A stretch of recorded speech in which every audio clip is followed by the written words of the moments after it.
lumipat na ako dito sa gilid. Dito. Yan. Kasi doon sa taas ng grotto, tsaka dito, na part, natapos ko ng diligan. Matagal ako nagdilig kasi gusto ko lunod na lunod sila sa tubig. Para aray ko. Kami gumagapang na antik sa tenga ko. Ano ba yan?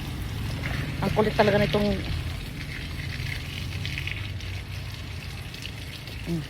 ayan. So ayan, nandito sila sa tabi. Pagdating kasi ng tanghali, tirik ang araw dito eh. Ayan, kaya medyo tuyot na talaga sila. Ayan. Matagal akong di nakadilig. Siguro mga 4 days. Grabe, ang bilis lang.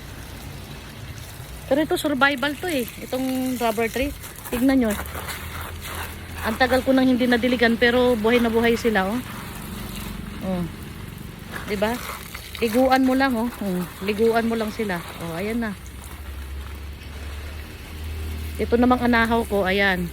Akala ko dati mamamatay na siya kasi natuyot lahat ang dahon, pero sa awa naman ng Diyos usli siya ng usli ng dahon kaya kumakapal na naman siya ngayon.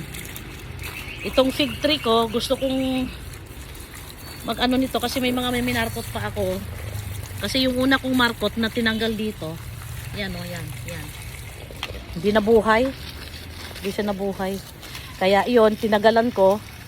Hindi ko muna pinutol, tinagalan ko para mag-ano talaga siya. Mag-ugat talaga. Eh, sinilip ko may ugat na. Kaya itry ko i-markot pagka makabili na ako ng soil na may mixture na ng abono. Yun ang gagamitin ko.